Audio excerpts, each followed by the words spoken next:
जय श्री श्याम। राजा एक युवा राजा थे। उनके राज्य का विस्तार बड़ी तेजी से हो रहा था, लेकिन उन्हें एक अजीब समस्या का सामना करना पड़ रहा था। एक बहुत ही सुंदर स्त्री, की खूबसूरत, लेकिन वो मन सम्मोहन में बड़ी कुशल थी। उसने न सिर्फ इस राज्य बल्कि कई राज्य में अपना जादू चला रखा था। सम्मोहित करके वो लोगों से कुछ भी काम करवाती थी। राज्य में चोरी, लूटपाट और खून आम बात हो गई थी। उस स्त्री का लेकिन अभी तक कोई पता नहीं लगा पाया था, न ही ठीक से उसके बारे में कोई बता पा रहा था। आए दिन राजा के सामने कोई न कोई याचना लेकर राजमहल आता था। राज्य में चर्चा थी, उस स्त्री का अंतिम शिकार राजा होगा, क्योंकि राजा को सम्मोहित करके वो राज्य की रानी बनना चाहती है। तब से राजा की सुरक्षा भी और बढ़ा दी गई। एक दिन एक भाई अपनी बहन के साथ राजमहल में आया। दोनों की हालत बहुत खराब थी। भाई अपने बहन के माथे पर हाथ रख आया था। बहन घायल थी और वो जन्म से ही बोल नहीं पाती थी। राजमहल में उसे जाने नहीं दिया गया। सैनिकों ने उसे द्वार पर ही रोक लिया। राजा ने दूर से यह देखा और उन्हें पहले उपचार के लिए राजमहल के उपचार केंद्र में भेजा गया। राजा ने स्वयं उपचार केंद्र जाकर उन्हें देखा। भाई और बहन दोनों रो रहे थे। रोता हुआ भाई बोला कि मैंने बड़ी मुश्किल से इसके विवाह के लिए स्वर्ण आभूषण बनवाए थे, लेकिन वो सम्मोहिनी हमें सम्मोहित करके सारे आभूषण लेकर चली गई। मेरी बहन मुझसे ज़्यादा सतर्क थी। इसने उसकी आंखों में न देखा, इसलिए जब वो आभूषण छीन रही थी तब इन दोनों में छीना झपटी हुई और उसकी यह हालत हो गई। राजा ने उस लड़की की ओर देखा। मासूम सी लड़की सहमी सी बैठी थी। राजा ने उससे पूछा कि क्या तुमने उसे ठीक से देखा है? उसे पकड़ने में हमारा सहयोग कर सकती हो? उसका भाई बोला, सरकार, यह जन्म से ही गूंगी है, बोल नहीं सकती। राजा ने उससे पूछा, क्या नाम है तुम्हारी बहन का? वो बोला, सरकार, इसका नाम बानी है और मेरा मंगलू है। राजा उस समय वहाँ से चला गया, लेकिन उस मासूम लड़की का चेहरा और रोना उसकी आंखों में घूमता रहा। सांझ को राजा फिर उपचार केंद्र गया। वो लड़की और उसका भाई जाने की तैयारी में। राजा ने उन्हें जाते देखा। बोला कि कहाँ जा रहे हो? राजा अब उस लड़की बानी की आंखों में ही देख रहा था। बिल्कुल निर्दोष उसकी आंखें राजा के हृदय को चीर रही थीं। राजा ने उनसे कहा कि आप दोनों राजमहल के मेहमान बनकर यहीं रहेंगे। राजा की आंखें उस लड़की से हट ही नहीं रही थीं। रात्रि में उसे नींद नहीं आई। रात्रि में ही राजा ने विचार कर लिया कि उसे क्या करना है। सुबह राजा शीघ्र ही उठ गया। उसे बस बानी को देखना था।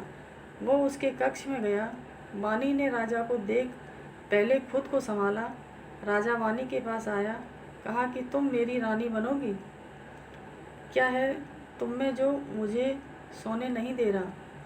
बानी की बड़ी बड़ी आंखें अब राजा की आंखों में देखने लगी। राजा को जैसे दुनिया मिल गई। राजा ने बानी को जोर से पकड़ लिया और अपने सीने से लगा लिया। उसका भाई कक्ष में आया और उसने राजा को बहन के साथ ऐसी दशा में देख कहा, महाराज, आप यह क्या कर रहे हैं? राजा ने बोला, अब यह हमारी रानी बनेगी। बानी ने शर्म से आंखें झुका ली। राजा ने अपने मंत्रीगण को कहा कि कल ही उनका विवाह होगा, प्रबंध किया जाए। राजा के महामंत्री को खबर मिली। खुशी के साथ थोड़ी संकोची भी लगी। तभी अचानक द्वार पर एक लड़की बहुत रो रही थी। महामंत्री वहाँ गए। तब उन्हें पता चला कि वो लड़की भी बोल नहीं सकती। वो इशारों में कुछ समझाना चाह रही थी। थोड़ी देर बाद समझ आया कि उसका भाई सम्मोहिनी के बस में है, ऐसा यह कहना चाह रही है। महामंत्री को अब शक होने लगा। उसे पता चल गया था कि अब उसकी असली बहन है और राजा भी अब उस सम्मोहिनी के बस में। राजा एक पल के लिए भी उसका हाथ वो छोड़ नहीं पा रहा था। सम्मोहिनी भी राजा को इस हालत में देख बहुत खुश हो रही थी। वो सोच रही थी, यह राजा तो अब मेरे लिए मरने को भी तैयार हो जाएगा। बस मुझे इसे इसी तरह सम्मोहित करके रखना होगा। महामंत्री को लग गया कि राजा को अब इस स्त्री के चंगुल से छुड़ाना होगा। वो राजा के पास गया और कहा कि राजा, कल आपका विवाह है और विवाह के पूर्व कुछ रस्में और शगुन होते हैं, इसलिए वो विवाह के पूर्व आप ऐसे रानी के साथ एकांत में नहीं रख सकते। उस स्त्री ने महामंत्री की ओर देखा, लेकिन वो आंखें नीचे करके ही रहे। उन्हें पता था कि अगर एक बार उनकी आंखों में उसने देख लिया तो वो भी उसके बस में आ जाएंगे।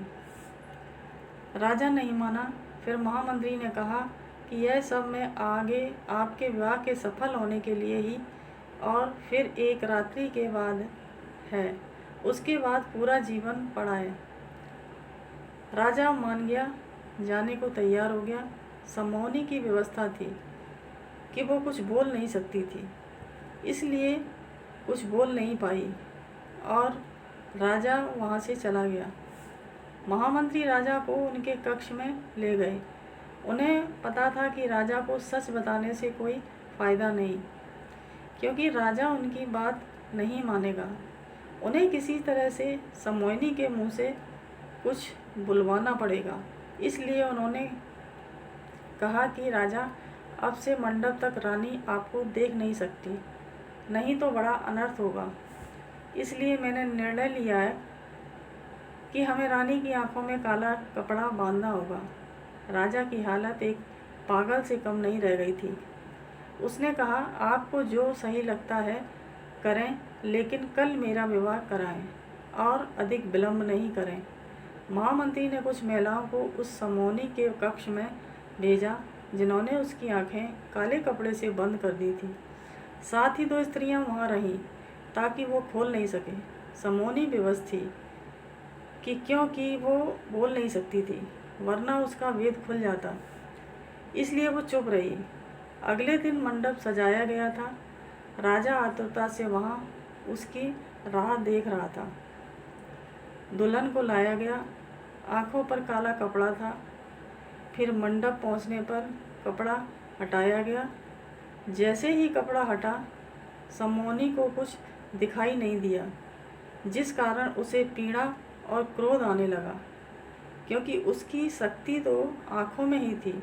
वो जोर से चिल्लाई, महामंत्री, तूने मुझे अंधा कर दिया। ऐसा कहकर वो इधर उधर हड़बड़ा कर दौड़ने लगी।